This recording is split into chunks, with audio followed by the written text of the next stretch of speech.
The emails came out on Tuesday night in an effort to answer all questions about Benghazi. Instead, they seem to have added fuel to the fire. The emails show early references to al-Qaeda in talking points being edited out at the request of State Department officials.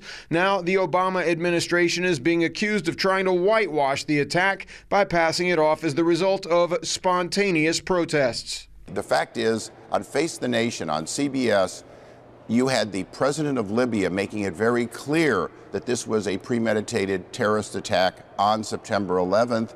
And you had Susan Rice, in a very non-diplomatic way, effectively saying either he didn't know what he was doing or he was lying. And then you wonder why it took us 3 weeks for the FBI to get to Benghazi. Well, news reporters were able to walk all over that site. The story had moved to the news back burners until last week when U.S. diplomat Gregory Hicks, the former deputy chief of the Benghazi mission, testified before the Congressional Oversight Committee. Hicks said that Ambassador Chris Stevens told him minutes before he was killed that the embassy was under attack. He said, "Greg, we're under attack."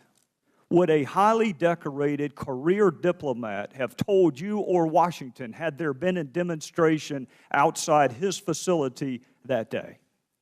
Yes, sir, he would have. Did he mention one word about a protest or a demonstration? No, sir, he did not.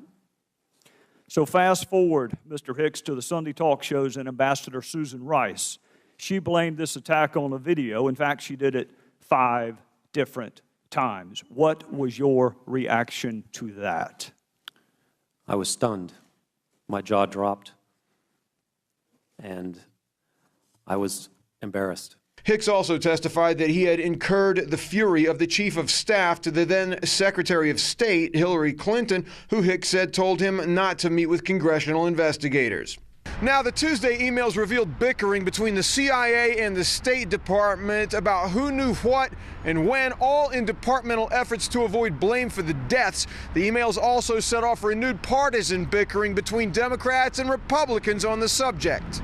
Democrat House Speaker Nancy Pelosi said on Thursday that Republicans are making mountains out of molehills with Benghazi and the other pitfalls the Obama administration has encountered this week. What I think is that they have used talking points on Benghazi. They will use the IRS. They will use the AP.